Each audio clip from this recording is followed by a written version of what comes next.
Good morning, everyone. Sorry for the delay. I didn't have the mute off using a different device this morning. Thomas Montgomery, we get together most weekday mornings, talk about strategies, tips, techniques, share success stories, and support each of you. Today, we're going to be talking about the most important thing that you and I can do, assuming that you're a distribution partner, is educating the prospective entrepreneur. So there's just no shortage of people that want and need money. That's a widespread issue. There's almost no limit to the number of people that you and I could help. We'll talk about how to reach them in a second. But the bottom line is, if they want funding, and I'm here on the 509pacific.org website on the SBA checklist page, and I know it starts by talking about different types of SBA loans, but regardless of that, in general, there are certain criteria that need to be met to qualify for business funding, and they're listed here in a bulleted fashion. So this is a matter of fact. I think it's pretty well laid out. It outlines what's needed. Now, understanding what's needed is half the battle. Then in many cases, the individuals will need help getting that. And of course, that's what you and I can help with. But we need to have a real emphasis on helping educate the people first. Now, the carrot is, hey, are you looking for funding to start or grow a business? And then the response is, we can help. We can help. Now, if they didn't need help, they would be down at the bank applying for the funding, and they wouldn't need it. They would have it, right? So we understand that there's often this gap, this void between what clients or prospective clients want and what they qualify for. And so we've spent time talking about these 6 bullets here before. So then the question becomes, all right, well, if there's a big problem and we have a solution to it, how do we best accomplish that? How do we best connect with our target audience? Well, that's why we're really encouraging you to work with us, and we're going to go over to the entrepreneurship program page. If we start with education, and again, I know a lot of people, they don't want this. They just want the funding. But we can start with, okay, do you qualify? And the checklist lets us know, do they have what's typically needed? And then if not, we need to help them, right? We want to help them solve their problem. And by doing so, you make on average $11,000 each time you help someone. So if I were in your shoes as I were talking to prospective participants, I would start with asking, are you looking for funding to start or grow a business? And if the answer is yes, does your business qualify? You give them a moment to respond. So often, and I know it's head scratching, but so often people will respond yes, even though the answer is no, but it's because they typically don't know. So that's why we came up with this checklist here. And you may want to use something similar to this checklist. I don't think the checklist is best served by just sending out to people. I think walking them through it. And I really enjoy that experience. I think you would too, of actually walking them through it, because while it's simply stated on the checklist, you can elaborate. So let's just role play. So we have a larger group today, but let's say it's Herman. And so Herman is looking for funding to start or grow a business. I'd say, okay, Herman, what I'd like to do is I'd like to start with doing a quick checklist to see if we could help you, to see if our grant subsidized program would be a good fit. Would that be okay, Herman? And he says, he'll probably say yes. Or he might say, how long is this going to take? And I'd say 5 minutes. And Herman will typically say, okay, great. So then I'm going to make sure that I have Herman's contact information, name, email, and phone number. And then there are these questions. But we're going to kind of role play how I do it so you might understand how you can more effectively use this. So I'm not going to just ask Herman, hey, do you need help with creating a business plan? Because that leaves too much to Herman's own mindset of, oh, I don't really need a business plan, so I'm going to say no, or I have something, so I'll say no. What we need to do is to elaborate, and that's why here we have almost a glossary that describes what are we talking about when we're talking about a business plan, because most people don't know. So it certainly does describe your business, the services that you offer, who the ownership team is, how much funding are you looking for. The use of funds is incredibly important. And I can tell you, so often when I'm doing this checklist, which we were just discussing here, how often they often really don't know how much funding they want. They just want some money. Well, we don't go just get some money in business funding. We're going to need to create a package that we can present to the lender that describes who we are and what we do and how much money we want and how we qualify. So if you're wanting to use this checklist, I think it's a great approach. But my point is, it's not just sending the checklist out, it's having an interactive experience with it.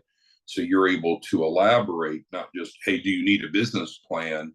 But you can use this as an educational moment. Well, a good business plan is crucial for most types of larger business funding. And there are some elements that's really important in a business plan. Do you have that in place, or do you need some help maybe creating that or improving that? When you word it that way, now they're more likely to feel comfortable saying, well, no, I could use some help with that. Great. Because what are we doing when we're using the checklist? We're essentially validating that they need our program. Because in their mindset, usually they don't want the program, they just want funding. But you don't get funding if you don't have a fundable business. Therefore, we're connecting the dots. So let's continue with the role play. So I'm speaking with Herman. We know he's looking for funding, and I'm using this as kind of an intake checklist. So then next we get to the topic about the commercial lease. Now, if you just ask people, hey, do you need help with a commercial lease? 9 out of 10, if they don't have any context, they're going to say, no, that's not a problem of mine. But what they don't know, so let's scroll back up, is what we have here on what we'll call the glossary section of the page. Well, Herman, to get business funding, the address matters to the lender. And they're not going to just look at the address, but they're also going to be asking for documentation to substantiate that. They're going to look for a copy of your lease. So, Herman, do you have a lease in the name of the business that is pursuing funding? And when you start getting more specific, then often the answer is no. They might say, oh, no, I have a lease for my other business. Well, is the other business what we're pursuing funding for? No. Well, then we don't have this in place. And then there's other elements that are needed to have a qualifying lease. One of which that a lot of people don't realize is that many lenders, including the SBA, requires that the term of the lease be the same length as the repayment term of the loan. So let's apply that. So let's say that we have a normal lease and the lease is for 1 year. Well, the longest the repayment term could be of that business loan is 1 year, where normally SBA loans, working capital loans, are 10 years. So these are areas that most, you know these things probably. Most people don't know these things. And so my point today is helping you maybe understand, if you have prospects, if you take a consultative approach, what you may consider doing is using the checklist here in combination with the glossary to elaborate on it, to be able to help connect the dots. So let's just go ahead and continue on. So then in the role play with Herman, he realizes he doesn't have that. So great. So here's another check mark. The more check marks are the more objective points of clarification that the prospect is not ready for funding, and also that what you and I do can help them, because we help create a business plan, and we give them a free address, so forth. So let's move on to the next. Okay, well, great, Herman. Sounds like you'd be a really good fit for a program, but let's continue on, because there's essentially 6 points. If you wanted to grade this, it's on a 6-point scale, because the 7th one here is about a short-term funding. That's not a qualification. So we have 6. 1, 2, 3, 4, 5, 6. And if we get up here, we have 1, 2, 3, 4, 5, 6. So it matches. Okay, so let's continue the role play. So then I move on to Herman. Okay, so Herman, when we go apply for funding, to no surprise, we need to apply for business funding with the business itself. The business certainly needs to be compliant, right? So it needs to be in good standing. If it's been around, it needs to have filed tax returns. It needs to be good standing with both the federal and state level. Do you currently, Herman, have a business that is compliant, that's ready for us to use for funding? Or do you need help with that, either getting your current business compliant or just starting a new business for funding purposes? So again, if you don't really know much of what to say, there's a description up here that helps us better understand it. We didn't want to put all of this in the checklist down here, otherwise the checklist seemed too onerous. So I think you'll run into a lot of people. They say, oh yeah, I have, take the check mark off, I have an existing business. But then when you just ask a few questions, well, what was the starting date, month, and year? I formed it last August, about a year ago. Okay, great. Did you file the tax returns for 2023? No. And they might say, no, but I don't need to because I didn't make any money. Well, lenders don't want to hear the but. You know, if the business was formed in the prior calendar year, then the lender is going to ask and expect a tax return.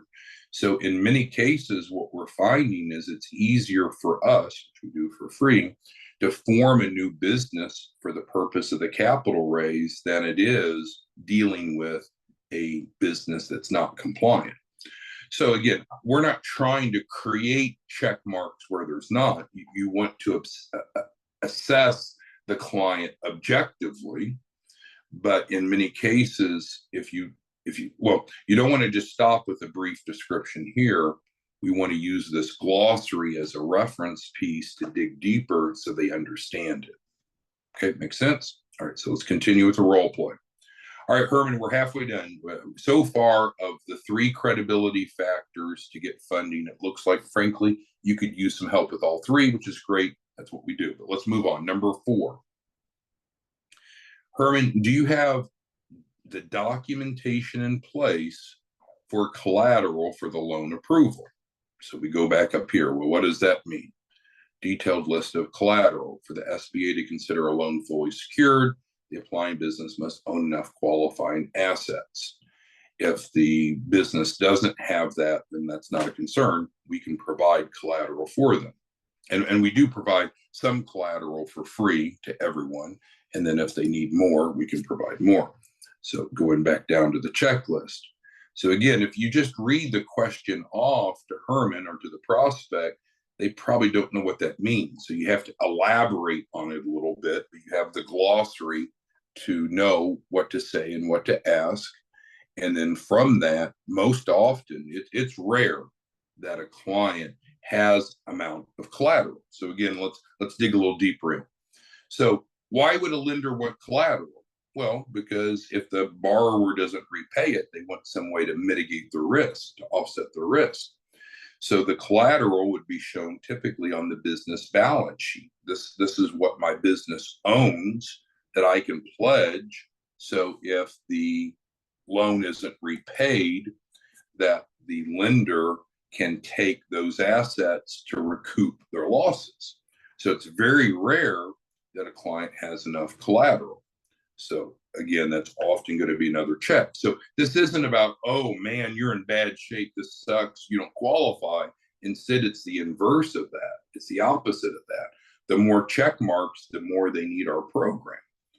But also keep in mind, this is not horseshoes or hand grenades. It's not just being close. We need 6 of 6, right? We need 6 of 6 of these items to qualify for most larger business loans, these 6. So first of all, often they don't understand what those elements are. And if you can take the time to educate them to help connect the dots, you're going to have a very high enrollment percentage. Okay, let's continue on with our role play. We're almost done. So again, if Herman doesn't think that he has enough collateral that can be documented to be pledged for collateral for the loan, then we would check the box. The more checks, the better, but we're not trying to falsely create checks. Next, I need help with credit worthiness. Well, there's 2 aspects of credit worthiness, isn't there?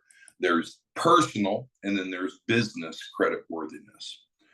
On the personal side, some lenders don't really care about personal credit, but some do. On the business credit side, if it's a brand new business, for instance, if they check that we need to help them create a new business, well, the new business that has not been created, of course, isn't going to be credit worthy yet. So what we would do is we would help them add trade lines. But you could ask them, and again, there's the clarification up here where we talk about credit worthiness. The bottom line is, if we're wanting to go for an SBA loan, which there's many other types of funding than SBA loans, we're going to need at least a 140 FICO, ideally a 165 or higher. Some people will look at that and say, I don't know what that means, right? Is that a mistake? No, it's not a mistake. What it means is that you're looking at credit from only a consumer perspective versus a business perspective will help you with that.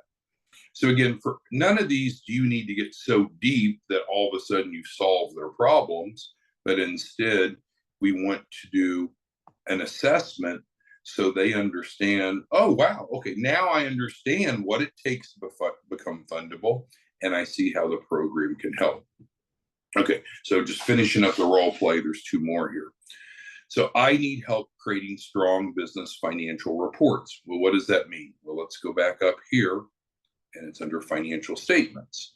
It states standard business financial reports include a personal financial statement, a PFS, and that's on the business owner, and then the balance sheet, which are assets and liabilities of the business, and then the income statement, which is same as profit and loss. So few businesses will have financial reports that are needed for funding. That's bad for them. That's good for you and I, because we can fix that relatively easily. It's part of the program, and thus it creates another check. You may be going through this, and I've had it happen recently, where you go through this and people say, no, I don't need any of this. They're kind of blowing it off.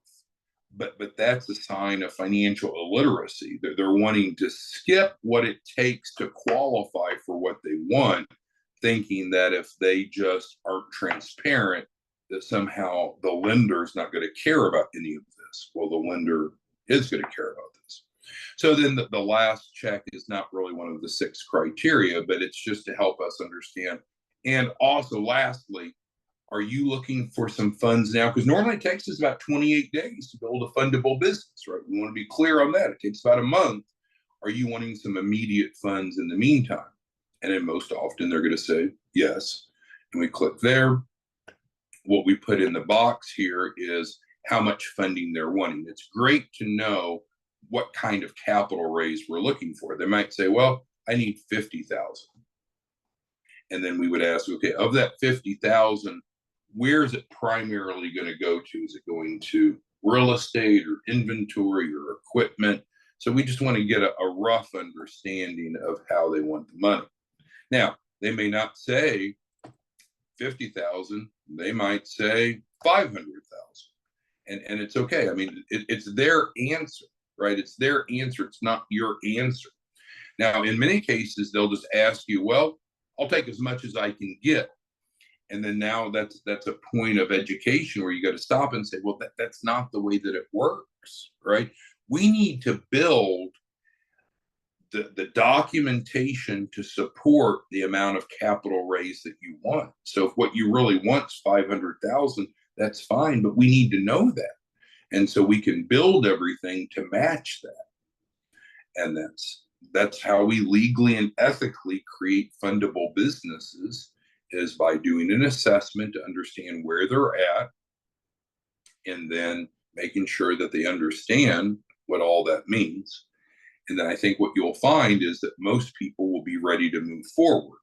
What does move forward mean? Well, there's one of two options, right? If we go back to the website, we can see that there's the entrepreneurship program. So we can click on that. And if they want to start with free, they can start with free education. Now, the truth is, we kind of just gave them a Cliff Notes version of what we cover over this 4-week workshop. But certainly this workshop is more in depth. It's 4 sessions, about 30 minutes apiece, and we dig deeper and we help them. Now, we're not providing all the tools and instruments that they would get with the fee-based 4-week funding program. That's where they're paying you $2,000 over a fundable deposit. They get that back at the end. So they're not getting everything that they would if they paid, but we can certainly provide a lot of value for free with the entrepreneurship funding program. For many of you that are not very good, and I don't mean that negatively, but not very good or very comfortable in closing clients, you probably want to funnel people in to a workshop because it's easy and it's free. You're not really selling them anything. You're helping them just take that next step. So going back to the Herman example a moment ago, so if we did some sort of checklist with him, something similar to this, which is all cleared out now, of course, then we could say, well, great, it certainly looks like you qualify. We have a 100% free resource we'd like to invite you to participate in, and it's called our Entrepreneurship Funding Program. We're going to work with you over 4 weeks to take a deeper dive, make sure you understand what it takes to be fundable, and help you with each of these elements. And of course, this page describes what we cover. What we don't recommend is that you turn around and just start submitting people on this form on the 509pacific.org website. That's not the intention. Instead, the intention is to work with each of you and set up a workshop for your prospects. We'll still teach it, so it's not like, oh, all of a sudden you're taking on the burden of teaching the material each week.